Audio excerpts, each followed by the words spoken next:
जय श्री राम।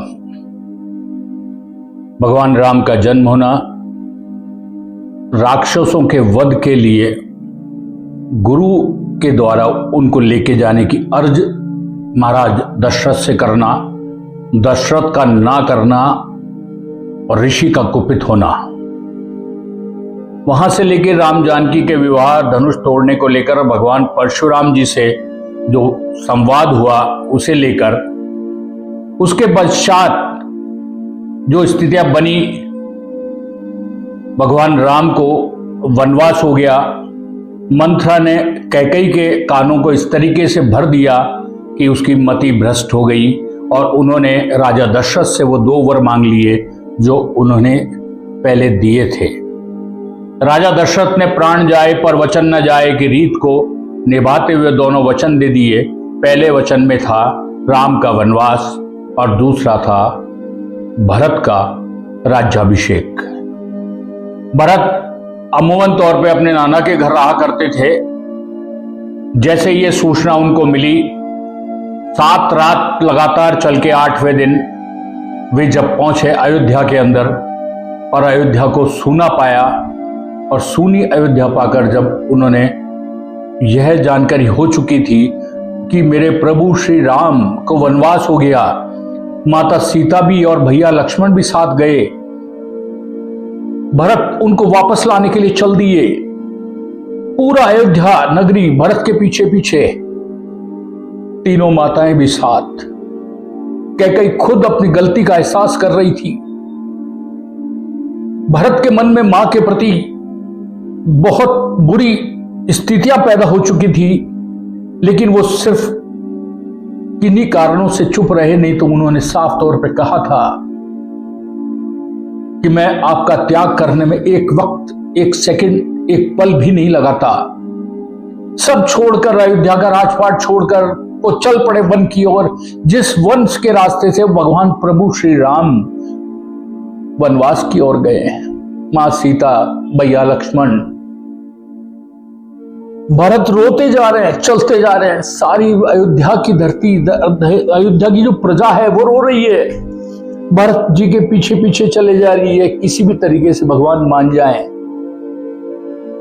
भगवान से जब मिलन हुआ तो दोनों गले मिलकर इतने रोए, प्रभु आप वापस चलिए। लेकिन प्रभु श्री राम ने अपने पिता की आज्ञा का पालन करने के लिए अपने छोटे भाई भरत को भी कहा और स्वयं भी उसी का अनुसरण करने के लिए कहा। भरत उदास मन से तय कर चुके थे कि वो सिंहासन सिर्फ प्रभु श्री राम का है, उस पर कोई दूसरा नहीं बैठ सकता है। भगवान के खड़ाऊ को लेकर अपने सिर माथे के ऊपर रखकर सारे अयोध्या वासियों के साथ अयोध्या लौट गए। सिंहासन पर खड़ाऊ विराजमान थी और भरत ने स्वयं भी 14 वर्ष का एक तरीके से वनवास ले लिया, अपना राजपाट महल सब छोड़ दिया। इधर भगवान लक्ष्मण जी और मां जानकी पूरी तरीके से वनवास की पालना के लिए उसमें जुट गए। और जिस तरीके की स्थितियां बनी, आप देखिए, सोच के देखिए, राक्षसी शूर्पणखा ने वन में भगवान श्री राम को जब देखा, इतनी मोहनी मूरत देखी, तो राक्षसी ने प्रभु श्री राम से विवाह का प्रस्ताव ही रख दिया। प्रभु श्री राम से उसने कहा, वीर राम, प्रभु राम, आप मेरे पति बन जाओ।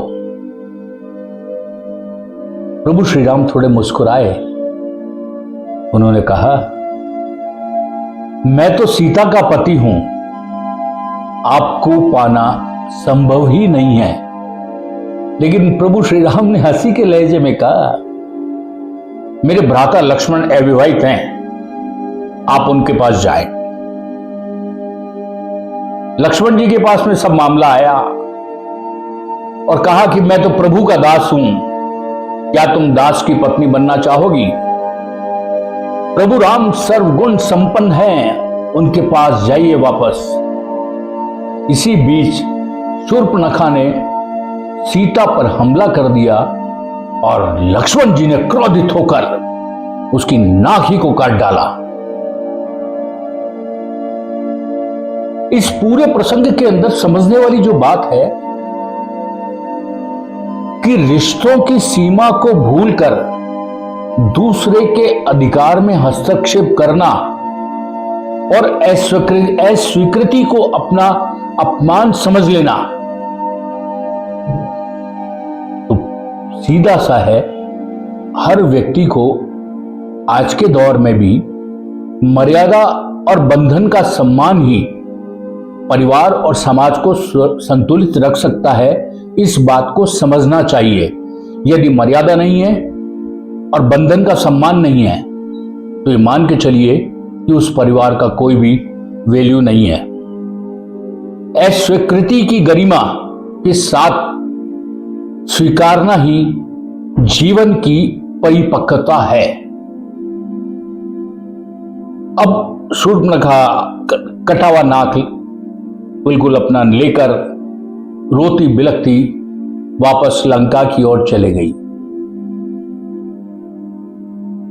रावण का जो षड्यंत्र था, रावण ने जब अपनी बहन का यह दृश्य देखा और बहन बिलख बिलख कर कह रही थी कि मुझे मेरे अपमान का बदला लेना है और मेरे अपमान का बदला तुम इसी तरीके से ले सकते हो भैया, उस वनवासी की पत्नी सीता का अपहरण करके मुझे उसका बदला लेना है, मुझे ये करके दो। रावण का षड्यंत्र रचा। रावण षड्यंत्र को पूरा करने के लिए राक्षस मारीच स्वर्ण मृग का रूप धारण करके सीता के सामने आ गया। मां जानकी ने भगवान श्री राम से कहा, प्रभु इस स्वर्ण मृग ने मेरा मन मोह लिया है, आप इसे ले आइए ना। लक्ष्मण जी दिव्य दृष्टि वाले थे और वो इसमें कुछ न कुछ षड्यंत्र देख रहे थे और लक्ष्मण जी ने संदेह भी जताया। भैया मैं तो समझता हूं इस मृग के रूप में यह मारीच नाम का राक्षस तो आया है। प्रभु श्री राम मां जानकी के लिए अपने प्राण निछावर करते थे। उनकी एक बात, एक आग्रह को कैसे टाल सकते थे। प्रभु श्री राम ने कहा, सीता की इच्छा पूरी करना भी उतना ही जरूरी है जितना राक्षसी का नाश करना है। तुम जैसा कह रहे हो यदि वैसा ही है तो मुझे उस राक्षस का वध करना ही चाहिए। प्रभु श्री राम और लक्ष्मण का बीच का ये संवाद हुआ। इसमें कभी कभी क्या होता है कि अपनी तीव्र इच्छा पूरी करने के लिए जोखिम उठाकर किसी संकट में पड़ जाना। मां जानकी ने स्वर्ण मृग की बात कही, लक्ष्मण जी ने संदेह भी जताया और आग्रह भी किया और उनको अलर्ट भी किया, लेकिन उस इच्छा पूरी करने के लिए भगवान उस मृग के पीछे चले गए। अब गहराई की जो बात है रामायण में, इस प्रसंग से प्रेम साहस देता है, प्रेम मजबूत बनाता है, प्रेम ताकतवर बनाता है, प्रेम कभी भी कमजोर नहीं बनाता। लेकिन जोखिम और सुरक्षा इन दोनों का आकलन करके यदि कदम बढ़ाया जाए तो कोई तकलीफ नहीं होती है। यदि उस स्थिति के अंदर उसको भांप कर यह दृश्य समझ लिया जाता तो मां सीता का अपहरण कभी भी नहीं होता। अब चूंकि ये पूरा मायावी षड्यंत्र चल रहा था, कोई स्वर्ण मृग जैसी कोई चीज नहीं थी, वो राक्षस ने ही अपना रूप धारण किया और श्री राम के बाण मारते हुए मारीच, जो उनकी सोच थी उसी के अंदर भगवान प्रभु राम के बिल्कुल स्वर की तरह स्वर मिलाया, हे सीते, हे लक्ष्मण, यह आवाज सुनकर सीता मां घबरा गई। मां जानकी ने लक्ष्मण जी से कहा, प्रभु श्री राम अवश्य किसी संकट में फंस गए हैं, भैया आप तुरंत जाकर उनकी रक्षा करो। लक्ष्मण जी तो दिव्य दृष्टि थे। उन्होंने कहा, नाग, असुर, गंधर्व और देव दानव मिलकर भी प्रभु श्री राम का कुछ नहीं कर सकते, यह राक्षसी माया है। सीता मां प्रभु श्री राम के प्रेम में किसी बात को सुनने को तैयार नहीं थी। उन्हें वो आवाज वो ही लग रही थी, हे सीते, हे लक्ष्मण, हे भ्राता। वो देख रही थी भगवान प्रभु राम के संकट में फंस चुके हैं और लक्ष्मण बिना बात के तर्क दे रहा है और उन तर्कों से मां जानकी संतुष्ट नहीं थी। बार बार जब ये कहा गया कि लक्ष्मण तुम जाओ, विवश होकर लक्ष्मण जिस दिशा से आवाज आ रही थी उस दिशा की ओर प्रस्थान कर गए। सवाल यह है कि संकट में तुरंत अपने धैर्य को खो देना, वह परिस्थिति का आकलन किए बिना ही कोई निर्णय सुना देना। मां सीता ने अपना धैर्य खोया, उस परिस्थिति को ना समझा और लक्ष्मण जी को भेज दिया। सवाल यह है, आज के परिप्रेक्ष्य में भी वो सामयिक है। हर संकट असली नहीं होता है, क्रिएटेड भी होते हैं। जिस तरीके से अभी आप देख रहे होंगे कि झूठ को बार बार कहा जाता है और वो झूठ को सच साबित करने की कोशिश की जाती है, खासकर ये राजनीतिक मामलों के अंदर काफी कुछ देखने में मिलता है देश के अंदर। और जब इस तरीके के झूठ बोल बोल के उसको सच साबित करके सत्ता हासिल करने की जब बात आती है, लेकिन जब मामला अदालतों और सुप्रीम अदालत तक जाता है, उसकी सच्चाई की पड़ताल होती है, तो सब मामले फुस से निकलते हैं, क्योंकि वह झूठ की इमारत पर खड़े हुए थे। ठीक इसी तरीके से कि धैर्य जो है, हर संकट जब असली नहीं होता, ये जिस तरीके की बातें माहौल फैलाई जाती है, यह असली नहीं होती है। और उसको यदि सोच के कोई डिसीजन कर लिया जाए तो क्या होता है, लेकिन सच्चाई सामने आती है जब मामला अदालत में जाता है और पर्दा उठता है। इधर मां सीता के कहने पे लक्ष्मण जी चल दिए जिधर से आवाज आ रही थी, और यहीं से रावण का मायावी खेल शुरू जो चल रहा था वो आगे बढ़ गया। श्री राम लक्ष्मण के कुटिया से दूर जाते ही रावण साधु के वेश में सीता के समीप आया। मां सीता को बरगलाने और बहलाने की कोशिश की। रावण ने कहा, हे सुंदरी, आपके अंगों की कांति स्वर्ण के समान है, आप मेरी पटरानी बने, लंका में दिव्य और मानुष भोगों का उपभोग करें। मां सीता ये सुन के अवाक रह गई और सीता ने कहा होगा, मैं तन मन प्राण से अपने पति प्रभु श्री राम की अनुरागिनी हूं। तुम एक सिहार और मैं सिंगनी हूं। मैं तुम्हारे लिए सर्वथा दुर्लभ हूं। यह सुनकर गुस्से से भरे रावण ने सीता का हरण कर लिया, मां जानकी का हरण कर लिया। मां जानकी का हरण करके वो लंका की ओर बढ़ गया। शक्तिशाली व्यक्ति जो होता है, अपने धन और पद के प्रलोभन से वो स्थितियां पैदा करता है ताकि वो सब चीज उसे हासिल कर सके। सवाल यह है कि हमें किसी की निष्ठा और धर्म किसी भी प्रलोभन से बड़े हैं। मूल्य छोड़कर मिला हुआ सुन क्षणिक है, लेकिन सिद्धांत के लिए उठाया गया कष्ट ही स्थायी विजय देता है।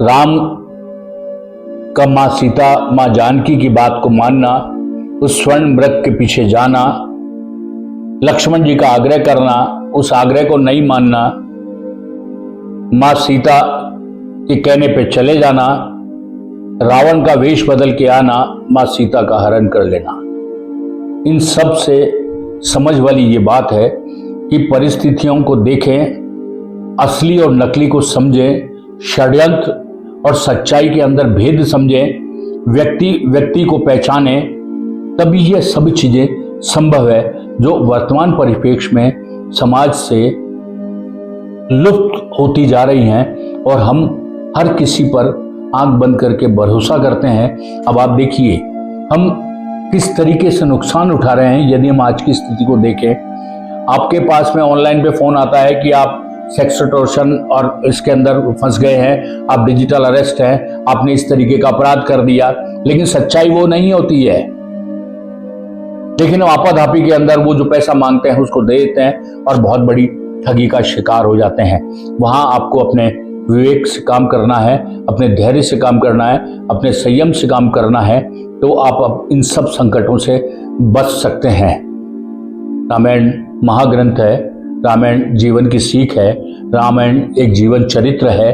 भगवान राम, माँ जानकी, दिव्य लक्ष्मण जी, अनुज भरत जी, शत्रुघ्न जी, तमाम रामायण के जितने भी नायक हैं, उन सब से कुछ न कुछ सीख ऐसी मिलती है जो हमें जीवन जीने के लिए प्रेरित करती है। ज़रूरत सिर्फ हमें इतनी सी है कि हम उन सब चीज़ों को समझें और रामायण का न केवल अध्ययन करें बल्कि रामायण का श्रवण भी करें और रामायण की जो चीज़ें हैं, नीति है, सिद्धांत है, उनको आप अपने जीवन चरित्र में ढालने की कोशिश करें। राम के होने की कोशिश तो कीजिए, अपने को राम में करने का प्रयास तो कीजिए, अपने आप को प्रभु श्री राम को चरणों में अर्पित तो कीजिए।